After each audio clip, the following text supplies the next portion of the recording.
This is the Recover with God podcast, where we talk about recovery from eating disorders, disordered eating, diet culture, body image, weight struggles, over-exercising, and anything related to food and body that keeps you feeling trapped. The enemy wants to distract us with these struggles, and that is why recovery with God is so important.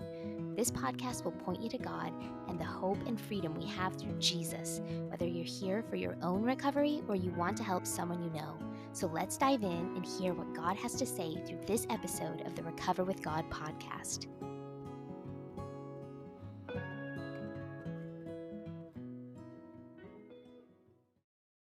Hello, it's Jamie, host of the Recover with God podcast, and on today's episode, we're going to talk about another topic that I've really been wanting to discuss for a long time, and that is pregnancy and eating disorders. However, I have never been pregnant, so it's not a topic that I'm able to talk about with any experience whatsoever. And I am so thankful that today's guest is able to speak on this topic from professional experience. Jessica-Lauren Newby, who you may remember from last week's episode, she is back, and we are going to talk about pregnancy and eating disorders and really all of the pressures that come with weight gain during pregnancy and what that can do to body image struggles, even if you don't struggle with an actual eating disorder. So, in case you missed the last episode, let me fill you in quickly on Jessica-Lauren. She is a master's level registered dietitian nutritionist, and she's also a certified eating disorder specialist and an international board certified lactation consultant. She helps clients restore their relationships with food, exercise, and body image. And again, please go listen to the last episode if you missed it. You'll hear so much more about Jessica-Lauren. And we talked about GLP-1s. But today, let's dive into this topic on pregnancy. So here we go. Welcome back, Jessica-Lauren. Thank you so much for being on the podcast for our last episode where we talked about GLP-1. So anyone listening, if you missed that, go back and listen. But today, we are going to talk about another topic I've been really eager to share on the podcast, and that is pregnancy and eating disorders or disordered eating. I personally have not been pregnant, so again, cannot speak to this topic, but I appreciate that you are here to share your experience and your professional expertise as a dietitian. Yes, thank you so much for having me. It's a topic that I feel really passionate about and have had the opportunity to support many clients through. So I'm thrilled to be here. Yeah, thank you for just being willing. And let's dive in. I know just from observation of society that, a lot of women who are pregnant or are thinking about becoming pregnant feel pressure about gaining weight. So what advice would you give a woman who might be going into pregnancy or the idea of pregnancy thinking, I have this pressure to gain as little weight as possible? Yes, goodness. I think, pregnancy and weight gain is so nuanced in the sense that the way any particular woman feels physically in her own pregnancy it runs the gamut, right? So you Mm, have women who feel pretty normal and experience relatively easily perceived hunger or fullness cues, and they can respond to those, and they have minimal food aversions, and they have manageable nausea, and that we would describe that as a pretty easy pregnancy as it relates to food and nourishing oneself. And then you have women on the other end who may really struggle with feeling unsatisfied, and having really strong hunger cues, but also having strong aversions and having strong food fixation. They may feel like their food choices are almost out of control compared to what they've known previously in life. And so there's a lot of space between those two experiences. And then people want to kind of drop these mass messages, of, well, like, eat for two, or don't eat for two, eat for 1.5, or, only gain X amount of weight in the first trimester. You're not really even growing a baby yet. And, it's just the things that people say and the information that you hear is so varied and oftentimes harmful and not helpful. And so I think, it's important for you to remember that every body is different, and that bodies respond to things differently. And so you're going to do, the most helpful thing for your baby if you are reflecting and you're thinking about what you're experiencing and what are my own body's needs and what are my trusted, clinicians or care providers telling me. Yeah. I think it's absolutely a fabulous idea for anyone to touch base with a dietitian who works from a weight inclusive, food inclusive philosophy in their pregnancy, postpartum experience, because you're going to get the science and the evidence based information about, like, yes, of course, your baby needs X amount of this vitamin to grow adequately in utero. And then you're also going to get the support that says, oh gosh, you couldn't eat any vegetables last week. It's going to be okay. Mm. And we need that, right? Yeah. Like we need Hmm. the science and the support, because Yeah. moms have enough to worry about. And I Right. think when you take part in creation and you think everything that I put in my body is having an effect and I don't know what Hmm. to trust, it can just be so overwhelming. And so Yeah. I really, like everything else in my work, I really like to take the focus off of the weight and shift towards, okay, what are you able to eat? Do we know that mom and baby can get the macronutrients and the micronutrients that they need from this amount of food and these types of food? And if the answer is yes, then we're doing okay. And if that means that she's, gaining more in the first trimester than what a chart says is recommended, I'm not stressed about it. And then if it falls off a little bit and then it picks back up again, like, we can trust the process if we're monitoring it from a neutral standpoint Yeah. and we're looking at more than just the number on the scale. I think, providers, again, I said this in our last episode, often have such a limited amount of time with their patients. Mm. And so it's very hard for especially our lovely OBGYNs to get to spend adequate time going through, okay, tell me what you're eating. Do you have any hunger Mm. cues? Are you nauseated all the time? Do you throw up after every meal because you can't keep anything down? Yeah. Because I have unfortunately seen women who experienced chronic nausea and vomiting, but then on the scale at their doctor's office, it showed that they were continually gaining weight and maybe they Mm. started in a higher BMI category. And then their doctor is telling them, I'm really concerned about your weight gain. And the patient's like, I'm vomiting after every meal. Like, I don't know what to tell you, right? Yeah. Right. So I just, again, like all of your listeners are going to be so tired of hearing this statement. I'm like, I would ask more questions, right? I Mhm. want to know the ins and the outs, and I would want to hold her hand and help her understand that it's not just about the weight and that there are so many other factors we would consider to help her and her baby grow well. Mm. Yeah, I think, yeah, the question piece is really, I think that's just a good thing to remember and to know. And like you said, every body is different. And to be able to walk alongside a dietitian in addition to your OBGYN to help you navigate some of these really unique situations, like unique to you, is important. So, now, that's just a woman who's approaching pregnancy, with a little bit of pressure about weight gain. What about a woman who might already be struggling with an eating disorder and they're going into pregnancy? How do you help or how would you help, a patient like that? Yeah. So we'll say if anyone's experiencing that and they feel scared, that what I have found in practice is more often than not, when someone is in recovery and they're already actively making choices, like, I do want to recover. I may not feel like I've traveled very far yet, but I do want Mm. to recover. And I've found out that I'm pregnant and I'm expecting, I feel overwhelmed by that, that more often than not, I find that pregnancy is a beautiful catalyst in recovery. And that doesn't mean Mm. it's easy. That doesn't mean that it doesn't Yeah. come with its own particular challenges.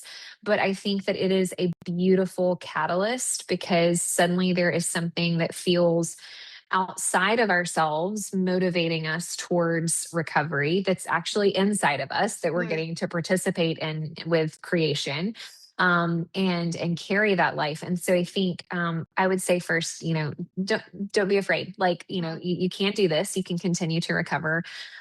Secondly, I would say that, you're not alone. We know that in some subsets of the population, age wise, that women are actually just as likely, if not more likely, to have disordered eating or eating disorders during pregnancy than they are gestational diabetes. But what do you hear so much about when you're pregnant? Gestational diabetes case. Everyone has to drink the nasty Kool-Aid stuff and figure out if they have GDM. And so again, in, maybe the future when I have more time on my hands, something that I'd really like to advocate for is, the GDM test that you have to do is often a 1 to 3 hour test for most women. Huge chunk of time, lots of discomfort. You got to Yeah. fast. You've got to drink this gross liquid on an empty stomach, and so an eating disorder screening would take significantly less time, but we make sure that every single woman has a GDM test, and we're Mm. not doing the eating disorder screening. And so I would say you're not alone. We know, like I said, in some subsets of the population, you are just as likely, if not more likely, to have an eating disorder than you are GDM. So I think sometimes it just feels better to know, like, I think there's this kind of maybe internal rhetoric of like, I'm such a bad mom, or I'm the only mom that's struggling with this. And you're really not, Right. because of what's in the culture around us.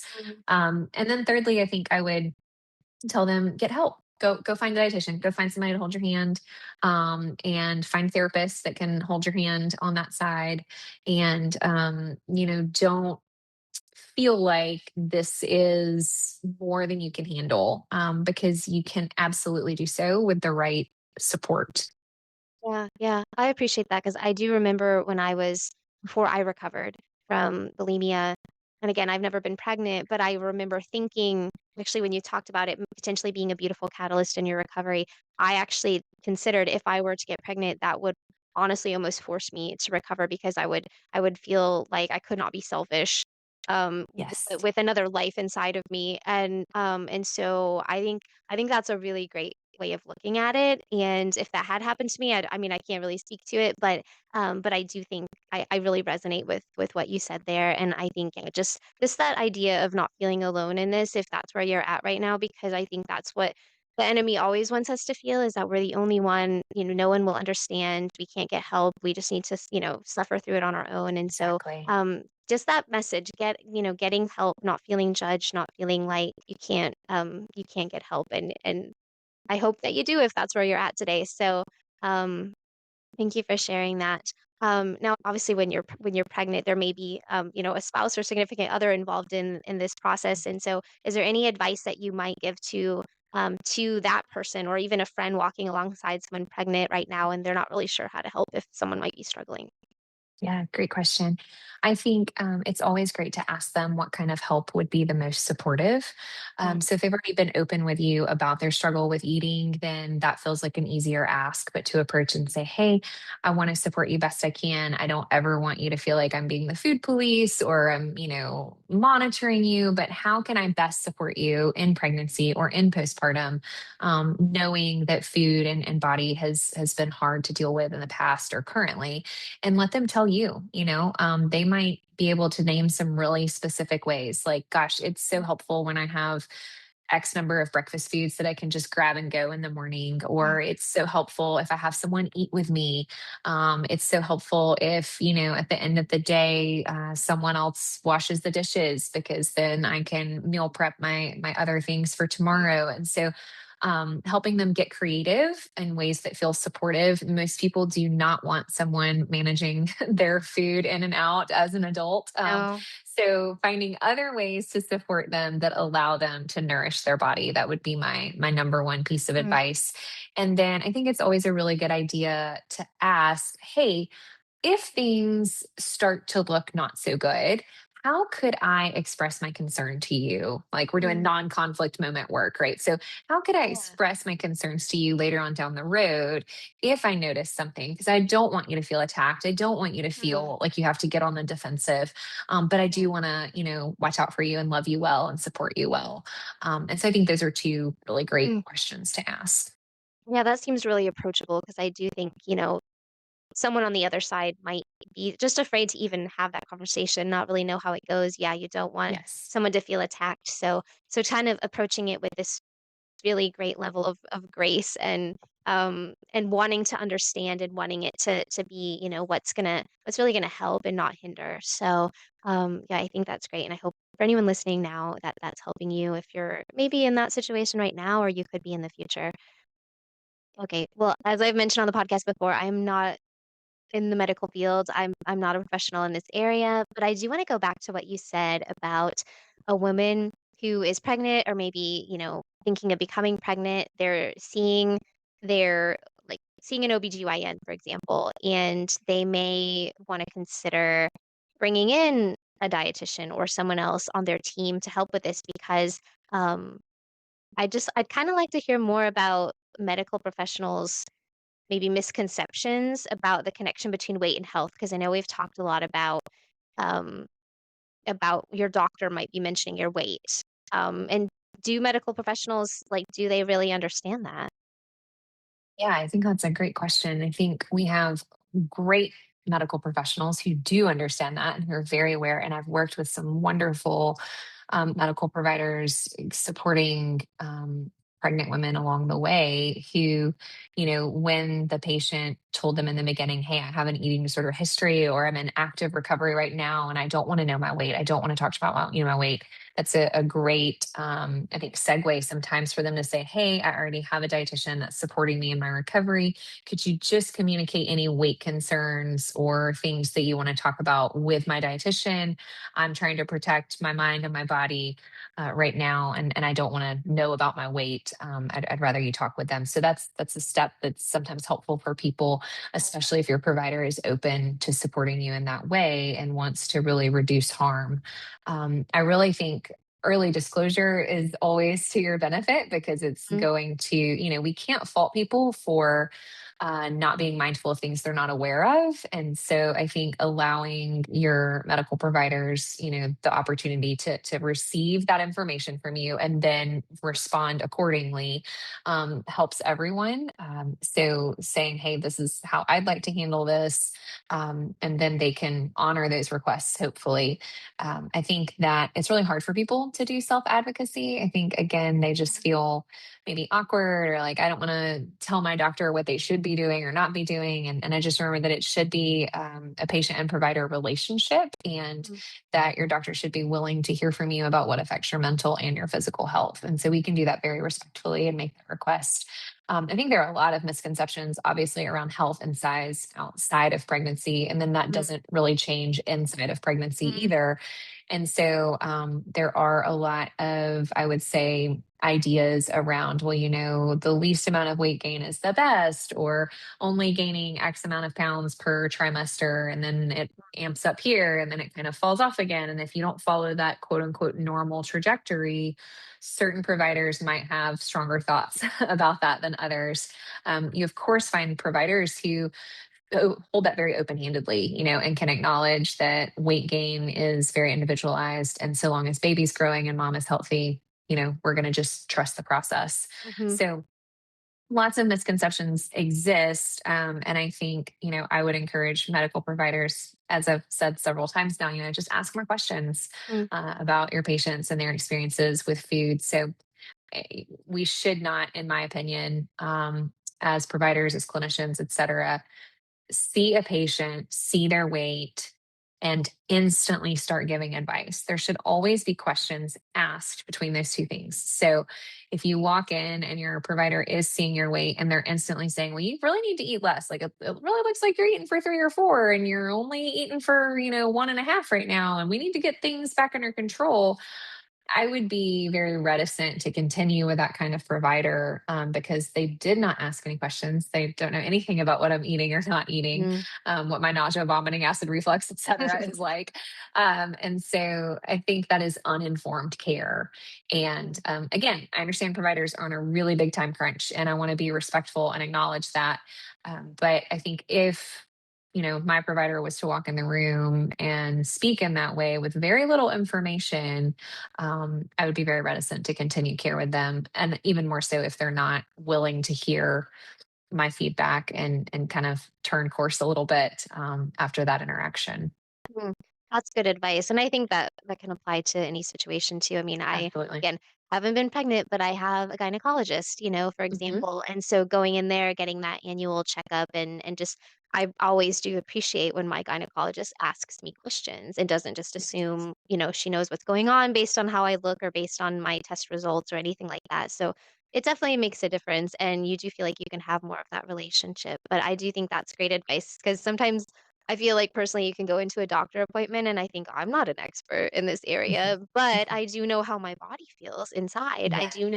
I do know symptoms that I might be having, and to make sure that those are shared and that they're taken seriously if it's something that you need help with. So, Yes. And it takes both, right? It takes the partnership of yeah. both of those because you're the one who lives in the body and Mhm. they're the ones, yes, with the medical expertise. And so we need to do, I think, a better job of the partnership between those two because I really always want to validate someone's lived experience, like the things that they Yeah. are concerned about and what life is like for them on the day to day. Mhm. Yeah, and then and going back to what you said before, every body is different. So, even different patients, something that one person experienced that might be similar, it might still not be exactly the same as someone else. And so just kind of taking it individually. And also I'm definitely guilty of this, or we love to Google things on the internet and see what Chat Yeah. GPT might tell us is wrong with us. And I think, Mhm. even thinking like, well, just because I have a certain symptom or I have a certain experience that maybe my friend had or my mom had or something, like it still may not be exactly the same scenario to so don't just assume like because your family member went through the same thing that that's really exactly what you're going through. I would still make sure to bring that up to your Absolutely. doctor. Um, Yes, and to on that point, again, we never look at just one symptom to diagnose. Like we should not be looking at just weight or just lab values or just the way someone physically presents in front of us because we know that people can present in very normal body weights and still have eating disorders. We know that less than yeah. 5% of those diagnosed with eating disorders are actually classified as underweight by BMI. Now, Mhm. that's a whole other topic because BMI isn't worth a whole lot. But the Yeah. point being, they don't classify as being underweight. So Mhm. 95% of people diagnosed are presenting in quote unquote very normal or average body weights, normal Yeah. presenting physique. And Mhm. we're missing that if we're just looking at the person or we're just looking at a number and then not bringing in the cluster of symptoms and the lab work and the lived experience. And so again, misconceptions, I think, are going to be higher when we're only looking at one factor or one data point. Mm, that's a good point too. I like my personal experience again, not pregnancy specific, but I because I was bulimic, there were definitely times where I was what people would consider normal weight. And when that happened, there was zero concern. Everyone just assumed that I was okay. And when my weight dipped, that's when I got the concerned comments. That's when I got people, worried Right. about me. But it only happened when I was underweight. And so I think that's definitely an important thing. If you're especially if you're, a spouse or a loved one of someone going through this, don't assume. So, yeah, Yeah. great points there. And I just think overall just the misinformation in general. And I know that there's certain doctors and certain professionals specialize in very specific areas. So I cannot expect that every single medical professional is going to understand eating disorders, that they're going to understand exactly what the next step would be, but obviously they can help refer someone if needed. So yeah, please speak up to your doctor and don't be afraid if you are listening. Um, and now I do want to talk about this from a faith perspective as well. And I think, in today's church culture, sometimes it does seem, even talking about it amongst Christians, that we are also misinformed about topics like this when it comes to pregnancy or it comes to health or your weight in general. So I just would love to know how I know we talked about this on the previous episode a little bit that you're on, where we talked about GLP-1s, but how do you help your clients see their worth from a biblical perspective, especially when it comes to pregnancy, the weight gain, and I know we have this bounce back culture that is just there's so much pressure. So how do you help them? Yeah, it's like a pressure cooker, I think, Yeah. and can really feel difficult to escape because it's not just social media. It's also, the doctor's office and then Mhm. family members. And it just, I think it's overwhelming. So, you know, obviously our worth and our value in Christ was decided once and for all. So when I'm having conversations with people, I like to remind them that it's not about us deciding if we have value or worth. That's already been decided. It's really about us deciding to accept that what he has said about us is true, and that what he has already done for us is true, and that Mm. what he has already justified is justified. And so I don't have to determine my own value or worth, right? I have to just receive or accept what he has already made true. So I think that maybe is sometimes helpful language to utilize. And then from that, to think about how that informs the care and nourishment of my body. And there are so many scriptures that unfortunately get misused about, well, my body is a temple. So that means that I should work out a lot and be the smallest possible size, or at least not have extra weight. And I should eat only these kinds of foods. And we don't find biblical reference for that. I always remind people that there's actually very little said about those things. There is more said about clean and unclean foods from the Jewish law. And then we know that Paul tells us that all foods have been declared clean, and that we are not made clean or unclean by what enters our mouth. And so I think it's good for us to remind ourselves of that. And that goes back to like really knowing the word. And you're going to see catchy lines on all kinds of, you know, ministries, even, and Bible study groups and weight loss support for Christians that uses those verses and co-opts them and puts a different kind of pressure and a different kind of meaning on them that lacks in the original language. And so it's important that you first accept and acknowledge where your value comes from and where that has been stated, and that's just for you to accept. It's not for you to make up on your own. And then secondly, for you to be able to know, to be wise as serpents and innocent as doves, and say, oh, they're actually using that scripture wrong. And when God called us to be good stewards, or when, scripture says that our bodies are a temple, what's the context of the verse? Does that mean that I'm supposed to, be a certain size, exercise a certain amount? Now, do I think that God wants us to care for our bodies? Absolutely. These are, the earthly vessels. We get one. There's no buy another on Amazon if this one breaks down. Right. No 2-day shipping on that. So Mm-mm. it's important, yes, to be good stewards. And yet, as with everything, how can we be good stewards of this without it being an idol?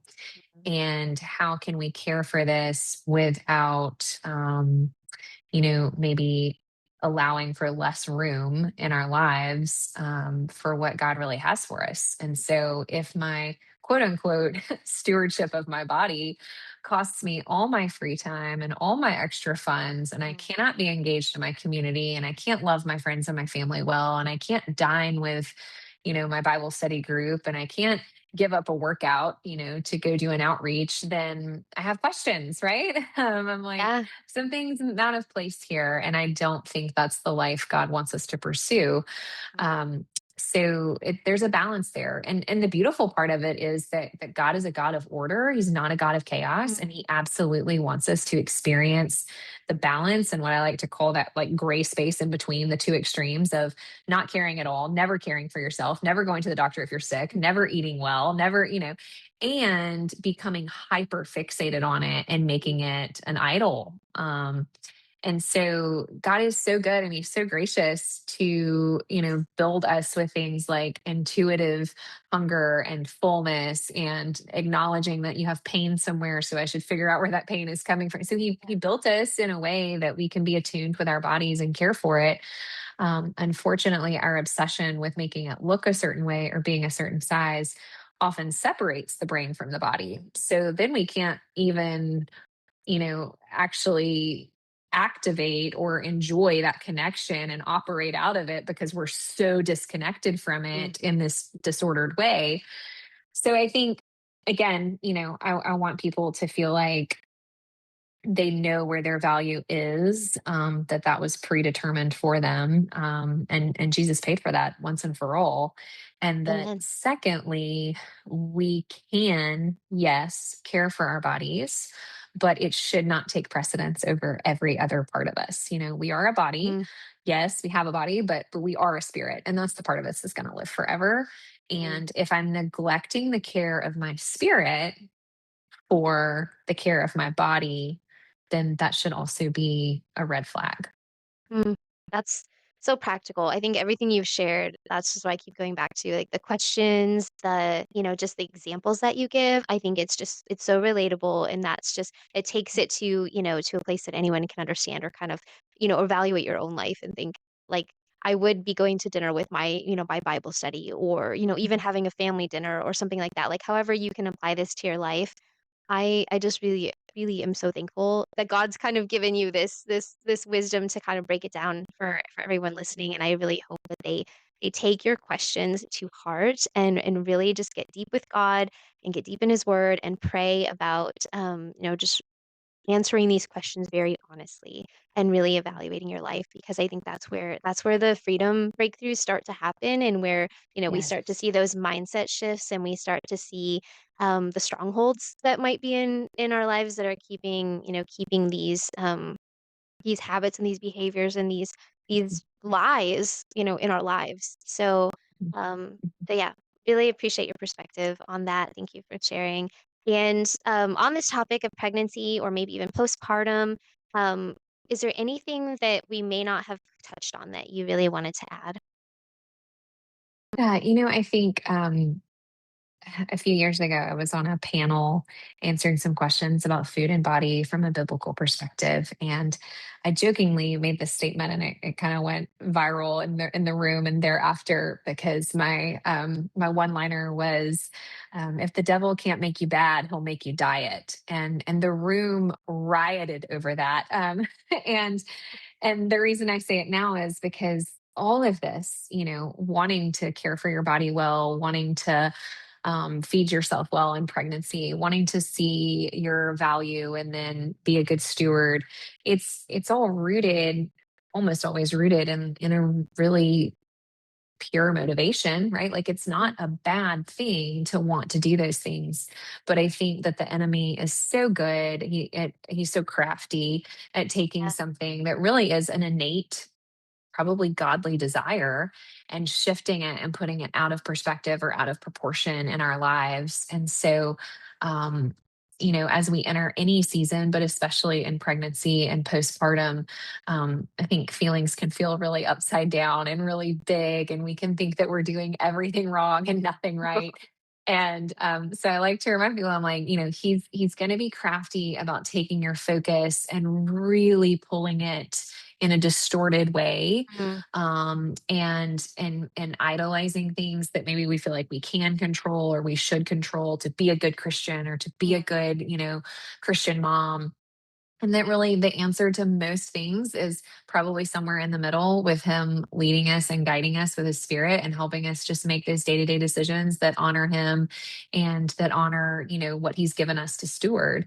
But the enemy can use anything to distract us. And if food or body, exercise, those things are taking up a substantial portion of your brain every single day, you don't have to meet a certain weight requirement. You don't have to meet a certain, diagnostic criteria. The reason people end up in my office to sit on my couch and talk to me is because they reach a place where what's going on in their head isn't manageable anymore. mm, It's not because they feel cold all the time. It's not because their hair, skin, and nails are falling apart. It's because I cannot manage what's going on inside my head anymore. And it's too overwhelming. And so I just want people to hear me say, if you feel that way, pregnant, not pregnant, postpartum, whatever, you deserve care. You deserve to have someone hold your hand and walk you through that, because that's not what our relationship with food and body is supposed to be like. And God absolutely has so many or other amazing things for you to do.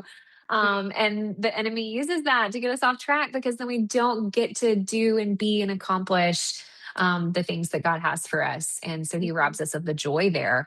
And yeah, so I just want people to hear and know that wherever you fall on that spectrum, that if it feels consuming, that's enough. That's reason enough to say, hey, I'd like to work on this. I'd like to get some help. Yeah, and that's what this podcast is about too. I know it's recover with God, but at the same time, I recognize that there are people listening who may not be at the point where they have a diagnosable eating disorder, but there's still not freedom there. And so, you deserve help too. You deserve freedom. And yes, you are absolutely right. The enemy is so crafty and he loves to distract us. And this is one of the biggest ways I think that he is doing that in the world today. So thank you so much for your insight, your expertise, and for touching on these topics that have been on my heart to share with this audience for so long. I know in the last episode we shared how people can reach out and connect with you, and I will reshare that in the show notes so that anyone listening now, if you want to work with Jessica-Lauren, or if you are just interested and you have more questions, you want to like touch base with her on social, you can do that. Just check the show notes and we'll have all the information there. So thank you again. I'm just so appreciative of you and your heart and your wisdom that you've shared with us today. Thank you so much.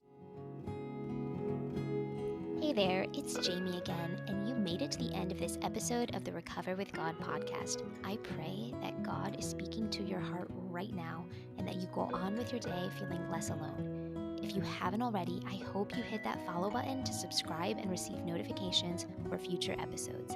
And did you know that if you leave a quick rating or review, you can help more people find this podcast too? God designed us for community, so follow along and help others do the same to feel less alone together.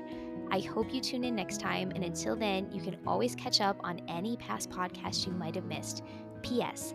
I'm cheering for you.